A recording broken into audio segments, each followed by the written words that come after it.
বসবাস করতে স্বাধীন ভাই বলতে পারবো এই স্বাধীনতার কারণে এটুকু পারতেছে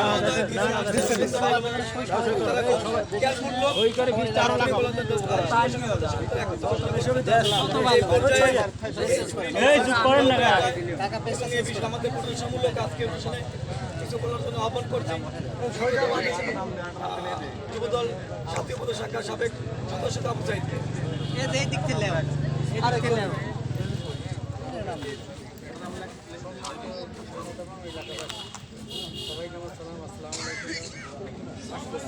কারো ভাই বা বন্ধু আত্মীয় স্বজন না চোর তো চুরি ঠিক এই ছোট ছোট চুরি নয় বড় ধরনের চুরি আমাদের এলাকায় দেখে আর এই চোরটা মূলত আমাদের এলাকার না না চোরটা কিন্তু বাইরে আমার মনে হয় যে একটা টিম আছে আল্লাহ জানে এটা বাস্তব একটা ঘটনা বলি। আমি একজনে যে আমাদের সাথিয়ারে যে সেকেন্ড অফিসারে যে ডক্টর ভাই ছিল উনি আসছিল আমরা কথা বলতে বলতে বাগানে আমার একটা কাছের ছেলে আজাদ শেষে বলছিল সেক্রেটারি কুরহুন্ডাটাই নাই তখন গফর ভাই বলতেছে আমাকে যে সাইদ ভাই যে আপনারাই তো নিরাপত্তা নাই মানে দেখেন এই আধা ঘন্টার মধ্যে একটা হুন্ডা নাই আর এলাকায় ছোটখাটো অনেকগুলি চুরি হয়েছে কাজে সবাই ঐক্যবদ্ধ যাতে চোর আমাদের এলাকায় না থাকতে পারে আবার যারা মাদক সেবন করে বা নেশা বিক্রি করে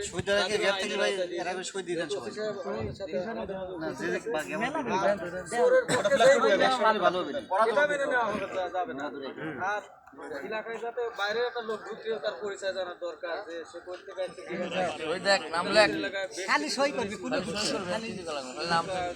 গতকালে আবার চোর দেখেন চোর ধরে নিয়ে আসে মেম্বার নিয়ে এসে তথ্য দিতেছে সে চোরও চুরি হয়ে গেছে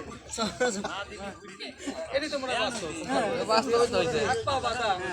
সে চোর তো আর হাঁটি যাইতে পারে নাই কেউ ওই গ্রিলটা ভেঙে চোরকে গেছে অবশ্যই তাদের একটা কথা জানাইছে শুধু চুরি না এটা বড় ধরনের একটা কাহিনী উনি নিজে যতটুকু দেখার দরকার আইন শৃঙ্খলা যতটুকু ভালো অবস্থা তৈরি করে দেন আমাদের এলাকায় আমরা সবাই যাতে তাকে প্রমাণ দাও আমার কিছু কর না হলে কিন্তু আমার বাড়িতে আসে না আজকে কিন্তু তোমার বাইরে ফাটা ফেলাবো না।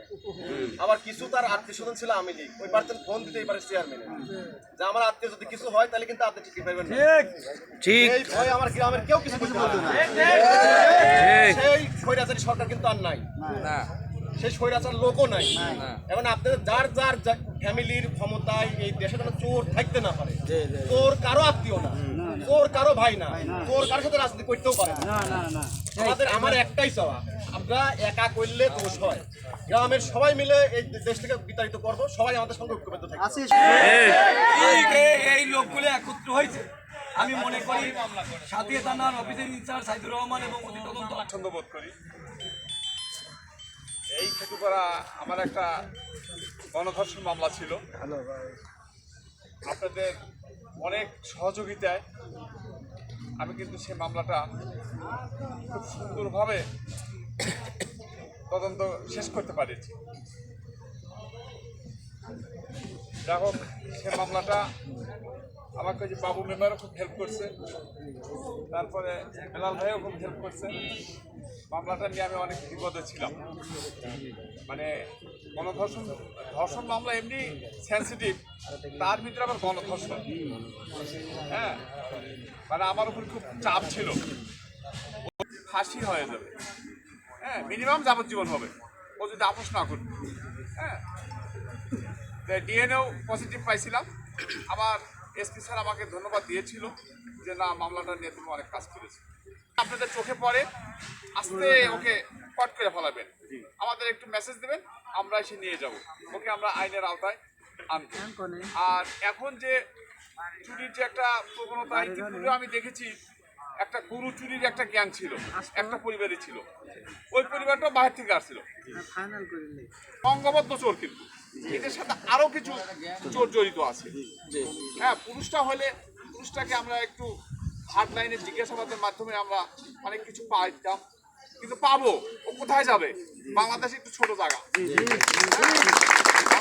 ছোট জায়গা আমরা এই গোটা পাবনা জেলা নিয়ে কাজ করবো হ্যাঁ শুধু এই খেতুপাড়া নিয়ে কাজ করবো না হ্যাঁ আপনাদের চোখে পড়লেই ওকে কট করে আমাদেরকে মেসেজ দেবেন আমরা এর ব্যবস্থা নেব।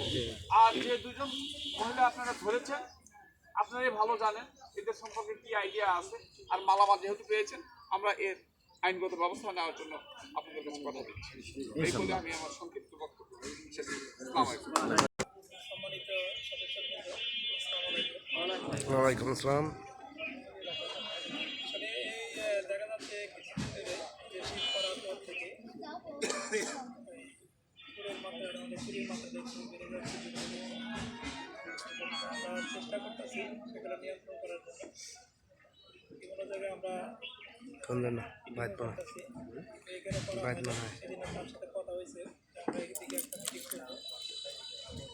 যা হোক, আজকে আপনারা এখানে অনেক জমায়েত হয়েছে উপলক্ষে চুরি বিষয়ে। আমাদেরকে এগুলো কঠোরভাবে দমন করতে হবে, আমরা সেটা দমন করবো। সেই সাথে আপনাদের মানে সহযোগিতা প্রয়োজন।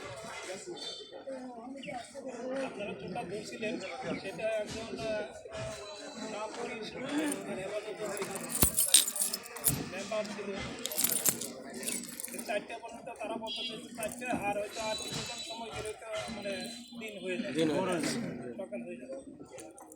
আমরা তখন তো সুন্দরভাবে সেটাই করতে পারছি। আচ্ছা, এখন হলো যে আমাদের যেটা প্রথম লক্ষ্য সেটা হলো যে আমাদের এই